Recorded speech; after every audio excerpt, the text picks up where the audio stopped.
What's going on, guys? How's it going? This is the Edge DFS. That was abrupt again. We'll fix that.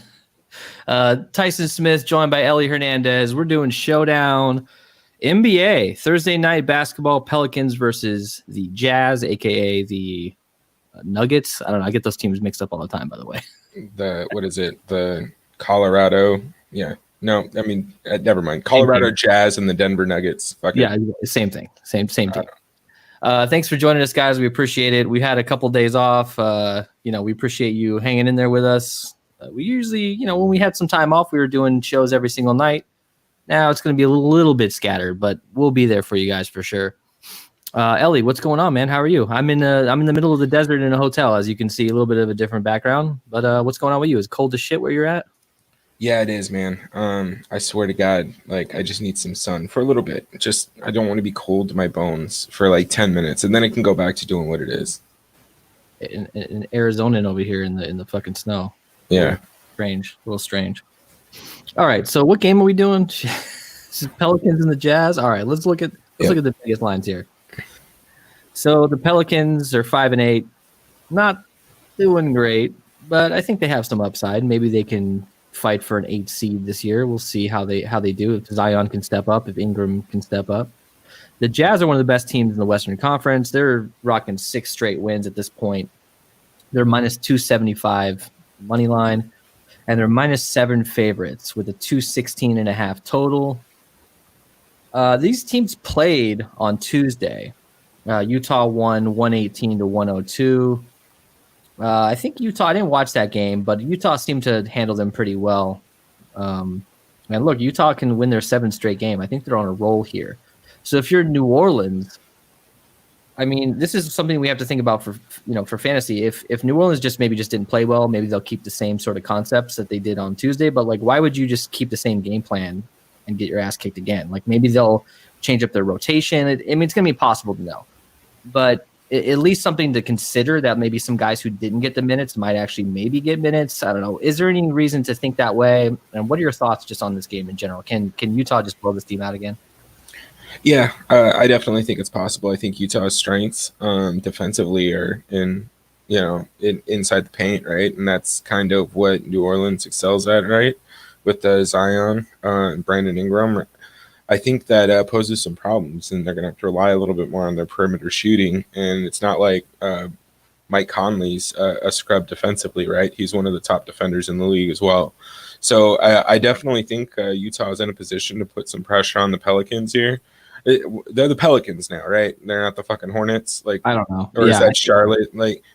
So the Midwest and then Utah and Colorado for basketball.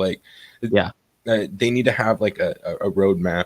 Just can't keep that shit together. But no, look, man, I think it's going to be an interesting game. I am kind of concerned about blowout potential here yet again, but we also should see some pretty decent fantasy output from guys like Zion and Brandon Ingram, because the usage is going to have to be concentrated there if they plan to keep this game competitive.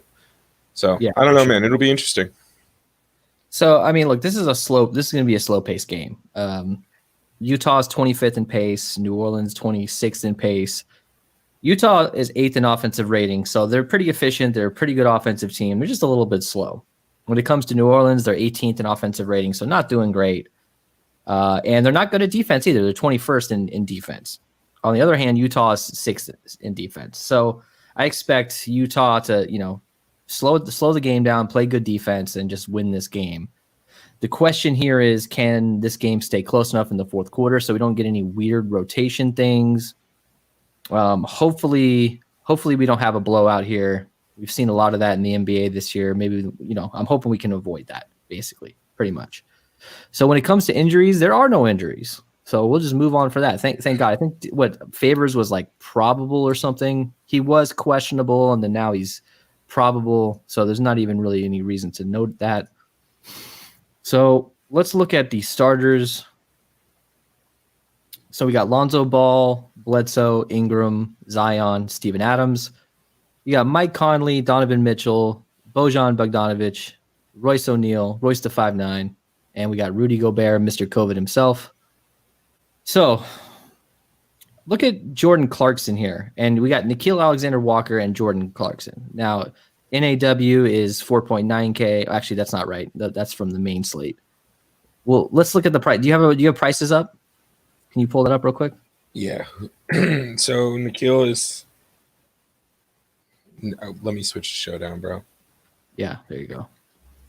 Clarkson, I think, is around 7,600, and Nikhil is probably what in the fives, 5,800.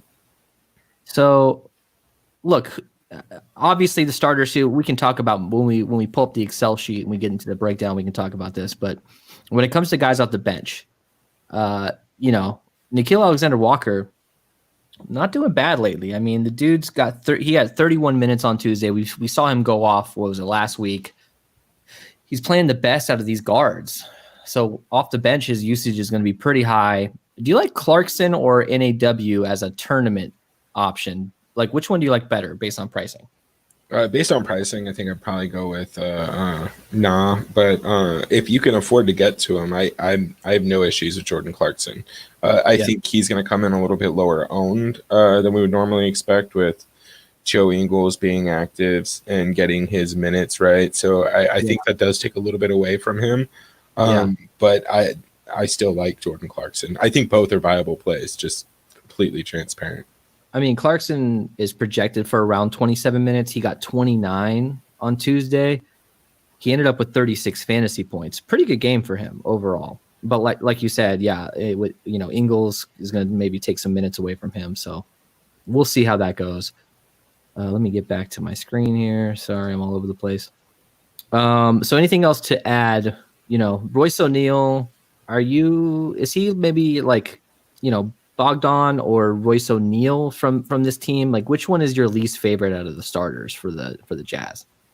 I mean, Joe Ingles and Royce to 5'9".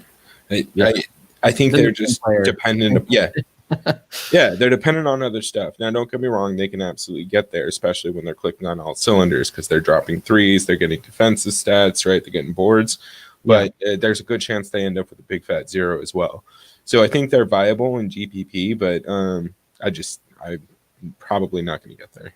I want to try to avoid them as much as possible. Although Ingles is okay, it's just tough because you just don't know what they're going to do. It's always tough to predict those guys. All right, so let's get into the breakdown. All right, so we're going to start with our Captain Crunch graphic here. If you haven't seen this show before, first of all, welcome. Thanks for joining us. This is basically, I crunched out 250 lines, right? And we get to see kind of where all these projections sort of play in. There's no settings involved. I have no groups. I have no randomness. This is just straight up based on projections. So obviously Donovan Mitchell pops out as like your safest sort of highest projected. You got Mitchell, Zion, and Gobert. It's kind of those elite options there.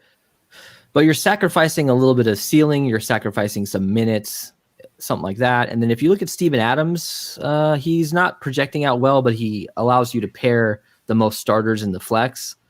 And NAW actually has the highest ceiling if you put him at captain. So what jumps out to you here, man? Honestly, I'm kind of surprised to see that Donovan Mitchell is coming in where he's at. I understand he has the highest projected points, but I really wasn't expecting to see that. I thought it would probably be Brandon Ingram. I don't feel like there's enough of a salary difference there to pay up for all that much more, but I think we'll see that when we start building. Other than that, I think Zion Williamson, goddammit, becomes an interesting captain play at that price. I mean, he has a decent amount of projected points. Obviously, he's a little bit risky, just because he could end up with 28 minutes or something along those lines and not necessarily get there. But I definitely think he's an interesting captain play. What are we drinking, Ellie? What are you drinking? Nothing tonight. We are cutting back. I got some Truly. I need to cut back too, but I'm on the road. I'm in a hotel. There's no way I'm not drinking. Ferris, never playing Roubet again. I'm assuming Gobert. Give him a chance, man. Look, I get it. He's not a sexy play, but if you're playing cash, you got to consider playing Gobert. Nick is playing Gobert at captain. I feel you. I think it's a good option. I'm not going to tell you not to play Gobert at captain. I like his reasoning too. Yeah. There you go, dude. Yep. Hey man, look, sometimes that's the fucking difference There you go, exactly. in DFS. You can't just guess right all the time, right? You got to be lucky too. So fuck it. Exactly. So look, I like throwing a couple, maybe like 2 NAWs at captain because his price, the cat's out of the bag with him. I think we all know that he can be good. Like what was it last week or whatever when we went high on captain and I won a good amount of money with him. He was a big surprise. So I'm going to stick with more. I think Ingram is a good option. To me, he's going to be the highest owned captain. But Mitchell, Zion, Gobert, even Conley, I think you can consider. And if you're doing a GPP, maybe a couple Jordan Clarksons. But you got to just spread yourself out. Like I'm finding with NBA, like with NFL, I'm taking some bigger stands. With NBA Showdown specifically, I'll go heavy in the flex with certain players. But with captain, I just kind of like to rotate guys out. What do you think? What do you think about that, Ellie? Are you heavier on like 1 or 2 captains, or are you rotating more out based on your crunches? Yeah, I do rotate a little bit more than I normally would with NFL, just because I do think there's a little bit more variance in the captain spot, right? If Brandon Ingram and Zion Williamson are each pretty close in scoring, but that pay up for Brandon kept you out of the salary somewhere else, right? That makes a much bigger difference here in basketball. Yeah. In NFL, right, if you got a 300 guy who scores 2 touchdowns, it just doesn't matter. You can put your shit away or whatever. NBA, you're not out of it. So I think it's important to kind of get some variance in your lineups. Rushi, you got Portis in the main slate. Ellie, did you have any Portis going on? I didn't. How's he doing? He said he needs him to step up a bit. So I'm guessing he's not doing anything. Yeah, I mean, looks like Giannis has 3 fouls. I haven't checked in a minute, so he should get a little bit more run here, I think. All right, I'm going to switch over to my Excel sheet here. We're going to kind of go through things player by player. So Ingram is at 10.2K, Mitchell 9,600, Zion Williamson 9,200, and then you got Rudy Gobert at 8,600. 8,600 is pretty good for that guy. I think Rudy Gobert you got to consider as a cash captain, or if you're doing. We've been pushing these 5-man contests or these 7-man contests. The cash rate. Ellie, talk to us about that because like I've had some really good success lately, just with NBAs popping the optimals or popping really high floor cash lineups into those sort of contests, and they've paid for all of my tournament entries. So real quick, tell us about some of these 5-man contests and how do our viewers find them? Yeah, so it's as simple as the payout structure. A 7-man contest pays out top 3, so you're cashing in a 43% clip. And then 5-man is 40%, and 3-man is 33%. And it gives you that opportunity to have a little bit more variance and not be as out of it. So if you guess wrong on one guy, you could still crush because you're planning that everybody else is guessing right as consistently as you are, which is unlikely. So you honestly, you can throw in the optimal lineup and be pretty much fine in all those. Yeah, exactly. But yeah, just go into DraftKings and FanDuel. You should be able to do this too, and just go to your entry size, the total entries at the very bottom of your filter, and cap it at 5 or 10.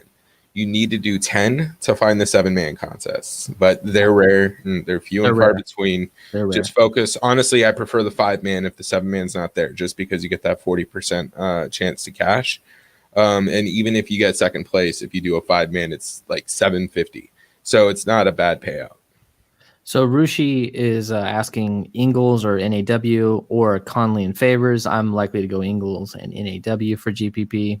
And just actually for cash too, maybe? I don't know. What do you think? Conley and Favors for cash. Yeah. Ingles and Na for GPP. Ferris, most cash lineups will have Zion, Ingram, Mitchell, Gobert. Yep, that is correct. I would say Gobert is your safest captain. / Mitchell / Zion. I think Ingram's more of a wild card. Depends on how we woke up that morning. Looks like we've got this is maybe a main slate question. Yactix Galvin, sorry, man. We're going to focus on Showdown for our viewers here. Ingles and Nah. Yep. Okay. So let's move on here. Who's your favorite out of this elite top 4 price guys? If you had to pick one guy for captain or even in the flex, who's your favorite tonight? For captain, it would probably be Donovan Mitchell. And then just overall, I think it's Rudy Gobert. I think he's in a great spot tonight. Yeah. They don't play much defense on the New Orleans side. Yeah, absolutely. Yeah, and Clarkson to me feels like a pretty good GPP option. The problem with Adams is, he only played 23 minutes on Tuesday. I don't know if that was, I don't know what that was. I don't know why that happened. But for me, I liked Adams, but like if I had to choose one, I'd go Clarkson. Do you agree with that? Yeah, absolutely. All right, so let's move on to this middle tier here. We got Conley, Clarkson, Adams, Bledsoe, and Lonzo. So Lonzo to me, I don't like Lonzo tonight. I'm gonna stay away from him until we can get a better idea as to what's going on with him. He's projected for around 28 minutes. On the season, he was limited the other day. Now he's projected. Typically, he's getting around 32 minutes, but he's projected for 4 minutes less. Maybe they're easing him back in. With Bledsoe here, he's at 6,600. Another pretty decent option at that price, but you see the fantasy points per minute; they're just not there. I know at 6,600 he's tempting, but would you rather get to NAW over either of these guys as like a relative? Look, they're both going to be super low owned. NAW is probably going to be higher owned than Lonzo Ball. So how do you handle Ball and Bledsoe here? I mean, I think they're both in play. Lonzo Ball shouldn't be priced that low if he's going to play 28 and a half minutes. He should probably be closer to at least Steven Adams, and that's just because he's going to get assists and he's going to get rebounds. If he makes a couple buckets, his fantasy production does go up. So I think he's in play. I think you only need to play him in deeper field GPPs. You don't need to do him in anything that's small. Probably 5,000 and under. It's not worth it. Maybe a stab here and there. But I definitely think he's in play. Eric Bledsoe, same. I mean, he's priced up a little bit more he's about the same as Lonzo Ball, but he's priced up a little bit more than I would expect him to be right now just because of how he's been performing. Yeah.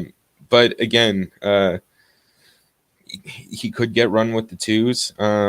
He could get minutes with Mike Conley off the floor, so that opens up some productivity for him there. I don't think I'll be getting much of Eric Bledsoe, but I think he's fine in the deeper GPPs. What are your thoughts on Bojan? Oh yeah, he's in a pretty decent spot here. I mean, I think he kind of gets lost in just what's going on the Jazz, right? You got Donovan Mitchell, Mike Conley, and Rudy Gobert, who obviously are so talented, but Bojan, he can go out there and just start draining threes. So I think he can kind of go a little bit unnoticed. I know he doesn't necessarily have the fantasy points per minute, but his usage isn't terrible for being the third guy or the fourth guy. I don't even know where he is on the pecking order of shooting. Well, you kind of forget about him because he's at 6,000, and then you got Royce O'Neal at 5,400, and you got Joe Ingles at 4,800. He kind of falls in that same area, but like we all know that Bogdan has a higher ceiling, and he's a scorer. Like this guy can go off. So it's always worrisome whenever we have a Utah Jazz or a Denver Nuggets slate. I'm always like, I don't know. I don't know. All these middle range dudes. With New Orleans, we're finding out like, okay, these bad teams, like we can at least kind of figure out who's going to get the ball a lot of times. But with the better teams that play good defense, it's hard to predict sometimes. But besides Gobert and Gobert, Conley, and Donovan, I don't know. I don't know what to do. All right, so let's move on to some value plays here. I don't know that we're going to have to get to too many. Like, we're not going to have to like force in a ton of value in order to build good lineups because we have some good pricing tonight. So look, we've got Royce O'Neal, 5,400. We got NAW at 5,800. Ingles, Hart, Favors. Now, why in the Sam fuck is favors. Like I crunched out 1 million lineups, and he was, if I didn't like limit him, he was going to be in almost every one of my lineups. Why? He's projected for 16 minutes. I know he's got a decent fantasy points per minute, but you're not liking him that much because I sure as hell aren't. Not for main slate, I wasn't liking him, but I've been kind of building here in the background like I always tend to do, right? And it's just I'm a little bit more comfortable playing him than getting a shitload of like Jackson Hayes and even JJ Redick. It's a little bit tough to get where I need to with him. So I think we're going to have to find one of these guys under 3,000 that we like, and there's literally 2 of them. Possibly fade Ingram for cash. I wouldn't, but if you're going to choose like between, the top 4 guys, maybe he's the guy. If you have to choose between, okay, I got to get rid of one of these dudes out of Gobert, Zion, Mitchell, and Ingram, then maybe he's the guy. But it's risky because I don't know. I think Donovan Mitchell has just as much ability to. He has more high variance out of all these guys, and he has a lower floor out of the 4 guys. Rudy's going to get 30, Zion's going to get 30, Brandon Ingram's going to get 30, but Donovan Mitchell could go out and get 15, 20. Yeah, Nick, I hear you. All right, let's move on to our lowest. What's the lowest guy you're going to consider here?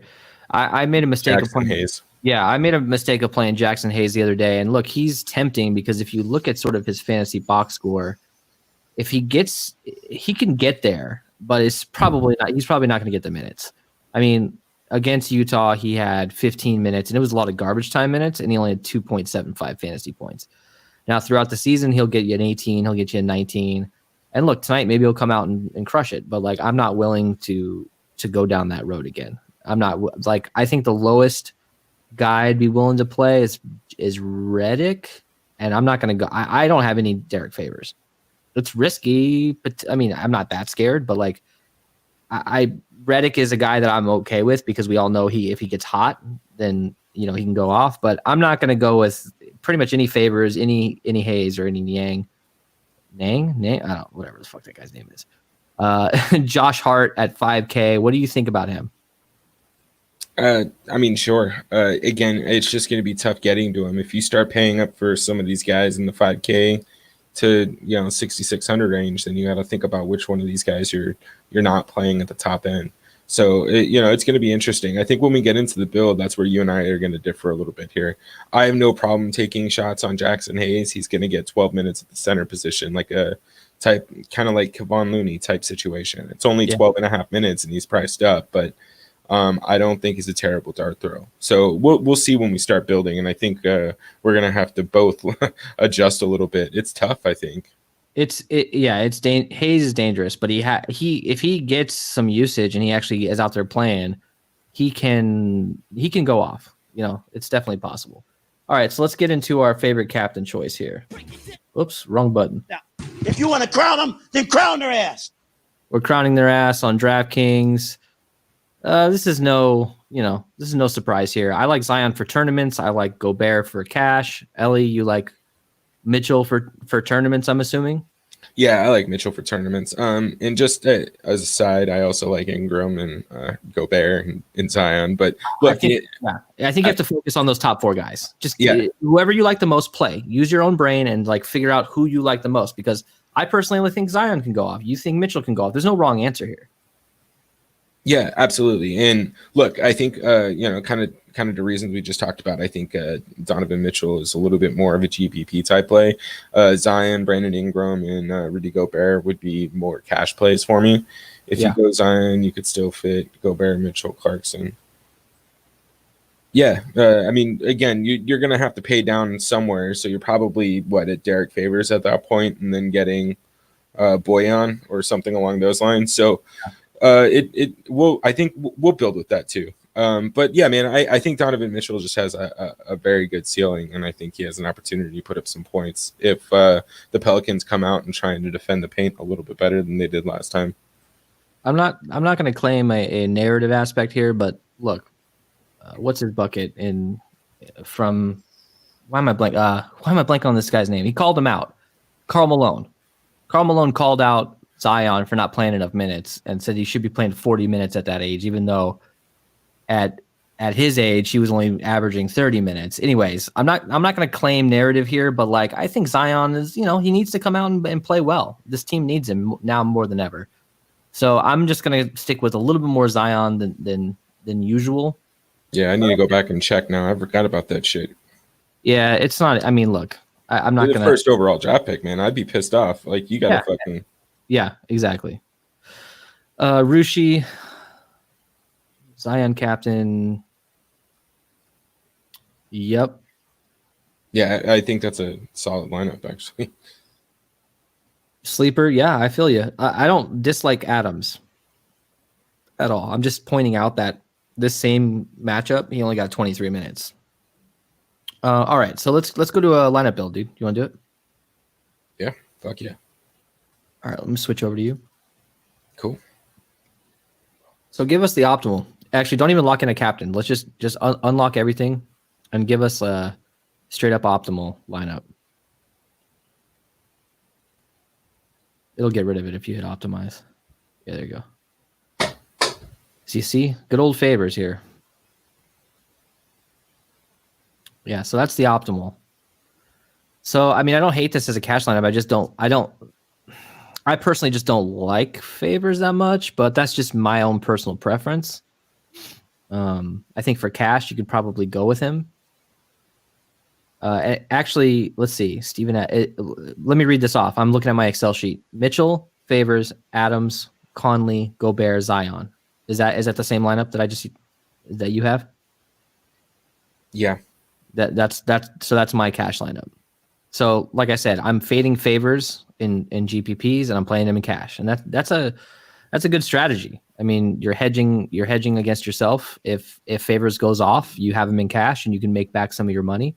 If he doesn't go off, you can most likely sort of cash in tournaments, right? Yep. And it does look like this is just the outright optimal 212. Okay. So let's get away from Donovan Mitchell and let's go with Zion at captain. Since we know where things are going to go with Mitchell, we'll come back to him and build a tournament lineup. Well, let's see where the Zion lineup ends up. Same thing. Yeah, it's the same thing. Same thing. So look, we all know that Favors and Adams, Conley, Gobert, Mitchell. It's gonna be a popular combination. If you're playing tournaments, I would avoid that combination. Simple and just a 1-for-1 switch. So or like a 2-for-2 switch. So can we get rid of Favors and Adams in this lineup? Can we fit in Ingram and then go like super punt? We have enough salary for that? Yo. We'd have to get rid of Conley too. And that would give us 3,900. Yeah, so Ferris, you were right. You can fade Ingram for cash. You absolutely can. And it turns out that worked out that I was fading him as well. But I've got another 50-something lineups with a ton of him. So we can't get him? No. Okay. So we got to make a decision here. Do we go cheaper at captain? Go Gobert at captain. Actually, Gobert is more expensive than Zion, right? He's not. Okay. So go Gobert, and then now we can fit them all in. Although they're not going to want it because they want it. They're really prioritizing Favors for some reason at 3K. And then what? We wanted Ingram.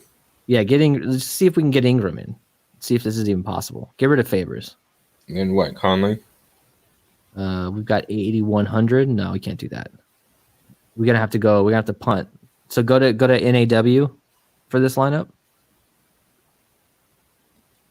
We got 15 minutes, guys. Hit us up if you want to see a certain captain. We're going to get to all the popular captains here. We're just trying to figure out how these builds are going and which builds are easiest to hand build. Kind of gives us an idea of what's going to be a really good lineup tonight. So, yeah, you got to punt. You got to go Hayes. If Hayes can come out and score 15 to 18 fantasy points, that might be a really good lineup. But it's risky. Who else can we get there instead of Jackson Hayes? Ning. Yeah, see, it's tough. So you got to punt. So go Clarkson at captain.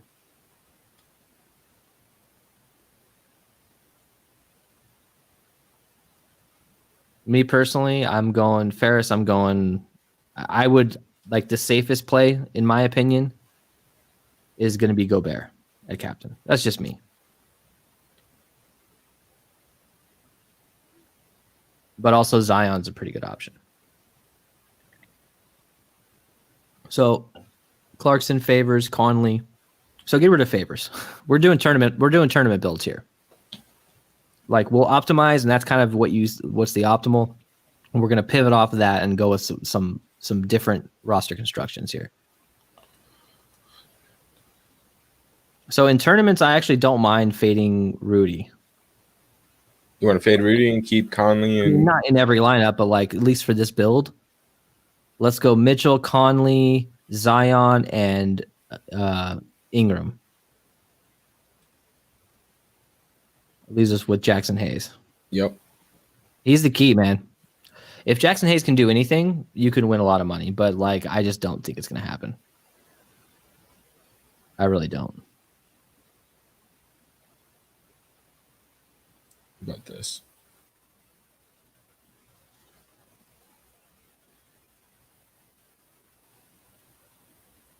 Ballsy there, bro. Yeah.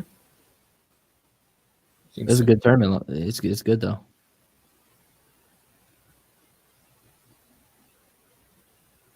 Ingram, Mitchell, Zion. You got 3,400.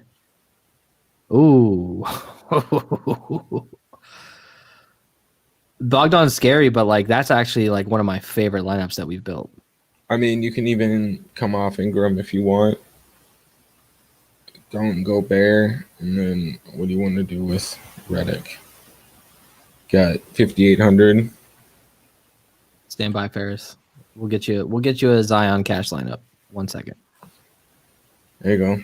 I like that. I actually really like that lineup. You gotta enter that, dude. You gotta see where that one goes. You gotta see where that one goes. So when you're done entering that, let's do Zion and optimize. We already did that, but basically you're getting Favors, you're getting Rudy, you're getting Donovan, probably Steven Adams.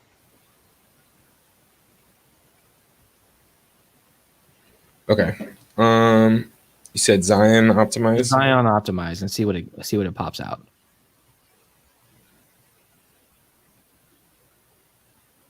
Favors, Adams, Conley, Gobert, Mitchell. That's where it wants to go. So do with that, whatever you want. I don't love Favors, and I know that I'm actually playing him in cash, but that's the point. Play a guy that's popular or that's popping in the optimals in cash and fade him in the tournaments. What if you take Conley and Adams out? What can you get? Can you put Ingram in? Take Conley. I don't have either. You did that already. Yeah, so I have Ingram in right now. 4,800. 4,800. You can go Ingles if you want. Go Ingles. That's not bad. Yeah. I mean, what if we go Conley and Ingram over Gobert? Donovan Mitchell. Oh, Mitchell, yeah. That's what do you got? 66. Bledsoe, yeah, there you go. You got Bledsoe. You got Boyan too. Boyan, yeah. These are good tournament lineups. All right, we got 10 minutes left. Who else want to? You want to go with NAW captain? Sure, why not? Let's try it. Let's see what happens. He's one of the cheaper guys here, and see what we can get out of him. Throw us a like if you guys don't mind. Subscribe. We really appreciate everything. So NAW, Boyan, Conley, Zion, Gobert, Mitchell. That's pretty sexy. Can you switch out Boyan? Yeah, let's see. See who else. 6,100.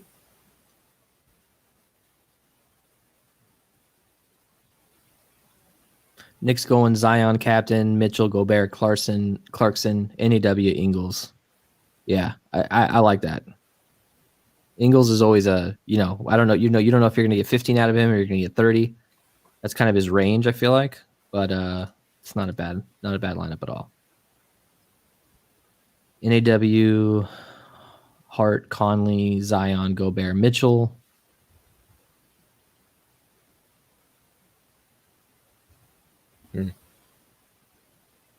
Hart burned me the other day. I'm kind of a little jaded on him, but you gotta forgive and forget with some of these NBA games. Yeah, bro. It can be volatile at times. Did we do enough Donovan Mitchell? I don't think we did. I personally think Donovan Mitchell might be the best option at cash. Like the safest option is probably Gobert, but like the best option maybe Donovan. It's just hard. There's 4 guys that they're all viable. And with a 1-game sample size, it's hard to figure out what the hell's going to happen. You guys got 9 minutes left. So when it comes to my captain exposure, I have 41 lineups. I've got Zion, 32% of my captain. Rudy, 24% captain. I actually have Mike Conley in 24% of my captain lineups as well. So my top 3 captains actually worked out to be Zion, Gobert, and Conley. And then I have a decent amount of Mitchell. Yeah, I'm fine with that. It just looks like you're either fading. It looks like most of the lineups want to fade Brandon Ingram. He's not grading out well, which is a great, and it scares me because I don't have a ton of him because I crunched a ton. I plugged him into Excel and I kind of, because we were running behind, I kind of blindly built my lineups. I didn't hand build anything. So it worked out where I've only got Brandon Ingram in 32% of my lineups, which is really scary. But it just goes to show that he's just not popping. Sorry. But that's another reason to just fucking lock him into a lot of your tournament lineups. I don't hate this. Gobert, Ingram, Williamson, Conley, Boyan, and Redick. Yeah, you're pretty high on Boyan, right? It seems like it. I mean, it's 6K, dude. I mean, let's look at some of his results here. So this dude's pretty much a lock to get you 25 fantasy points, and his ceiling is upwards of 30. He has 138 point game this year, but more realistically, his range of outcomes is probably 20 to 30 fantasy points. And at that price, I think that's going to be good enough to get you some money there.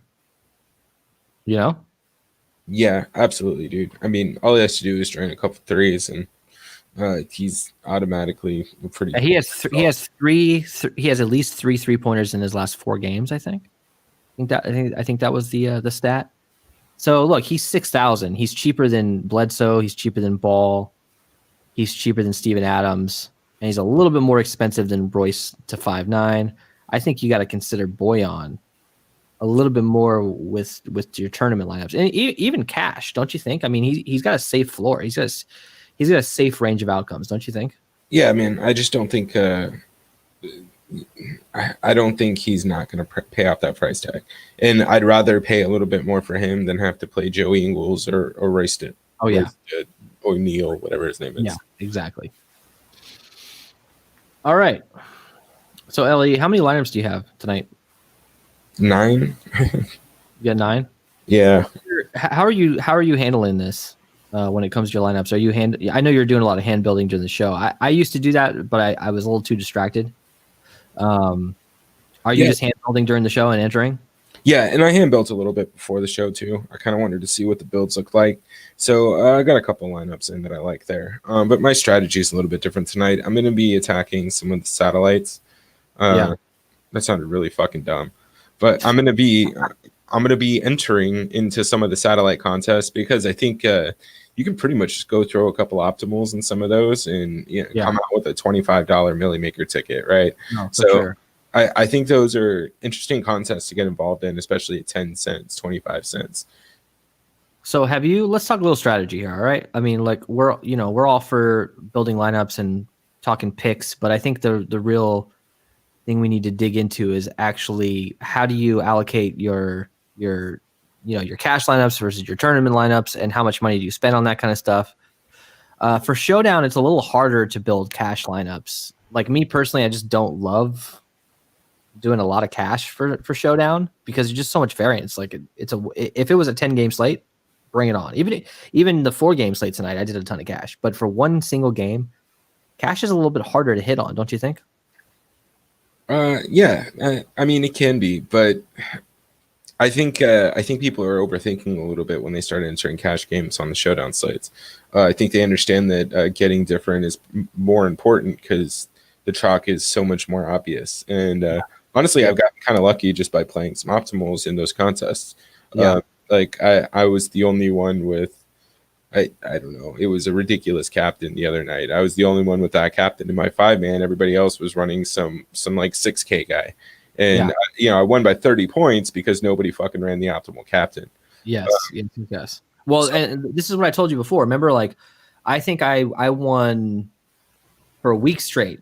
I doubled or tripled my money at least, and I basically used I did a $5 single entry, and I entered the optimal lineup, or at least my optimal lineup, the way I was grading it in Excel, like with my sort of my ceiling to floor ratio, along with the actual projected amount of points.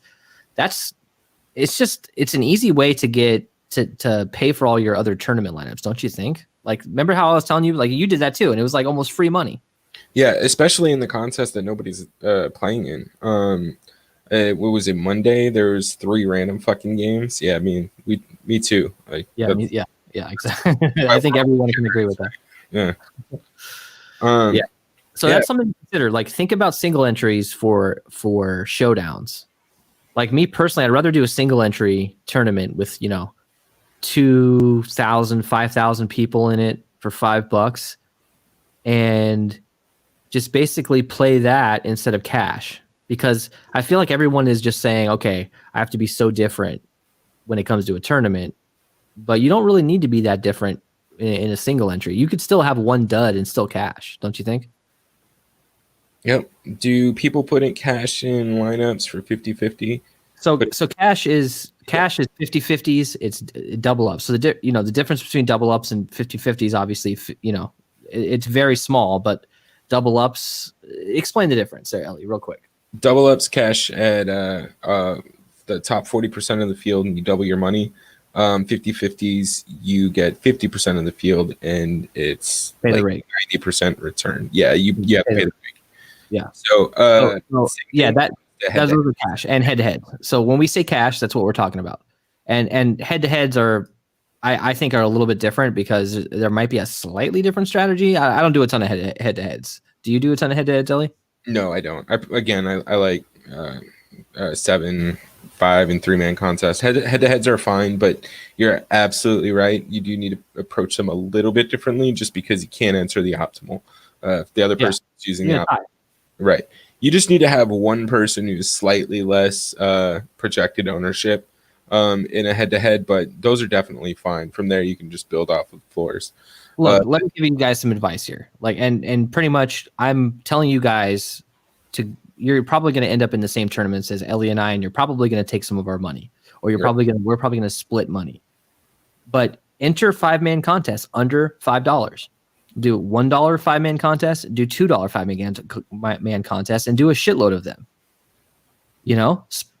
And you will do well if you enter the optimals, or if you build like cash lineups that are safe. You'll probably do pretty well, and you'll probably double your money, and you'll be able to live to fight another day. Do you agree with that? Yeah, and look, when you get a little bit stronger at building cash lineups, it's easier to play GPP. You can start to look at what your exposures are like and pivot off of some of those really chalky players that you don't like, or some of those guys that just don't have the ceiling output that you have. And then you're not risking as much trying to hand build a lineup that you think is going to go off, right? You're just differentiating slightly based on the amount of entrants in that contest, so that you're minimizing your overall risk by slowly adjusting based on the contest size. Yeah, like tonight I did 10 of these, or maybe 15. I don't remember exactly how many I did, but I did 10 of these 5-mans at like $1, $2. And the reason why we tell you to do $1 or $2, just do more of them, is because you don't have to go against these, empire makers. You don't have to go against Chipotle brothers. You don't have to go against all these dudes who are spending, $50,000 a night on cash lineups. Like, you don't have to worry about that. They're obviously going to beat you most of the time. Derek Favors is 15% owned in tournaments. Yeah. Who else do we got? Nah is 10% owned. Really? Yeah. Conley 50 and 7 at the captain. Gobert 73, 22 at captain. Zion about 80, 18 at captain. Mitchell 85, 20 at wow. Ingram is only 9% at captain. Who? Ingram is only 9% at captain. Oh shit. That's insane. I didn't expect that.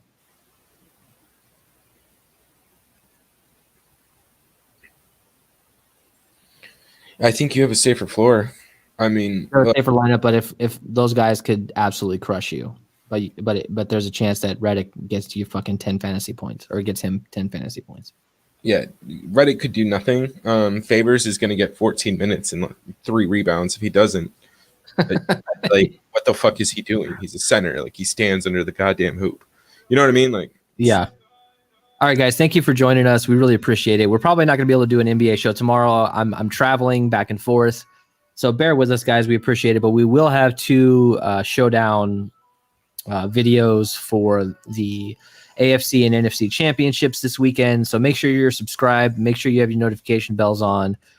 Let's check that out. We won huge last weekend with those games. Like, we did really well. So hang out with us for that. And keep an eye on our Twitter and join our Discord. You can get a better idea as to, if you have these sort of questions about Showdown. We're still playing Showdown every night. We're just sometimes unable to do videos for NBA.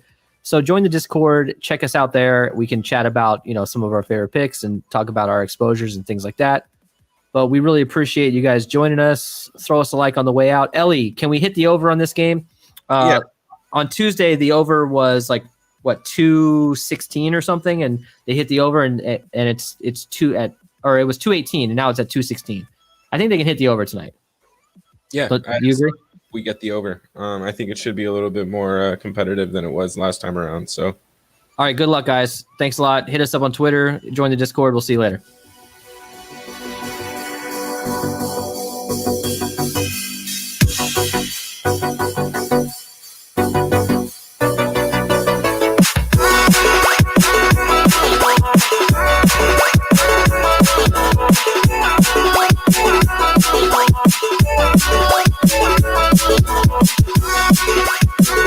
We'll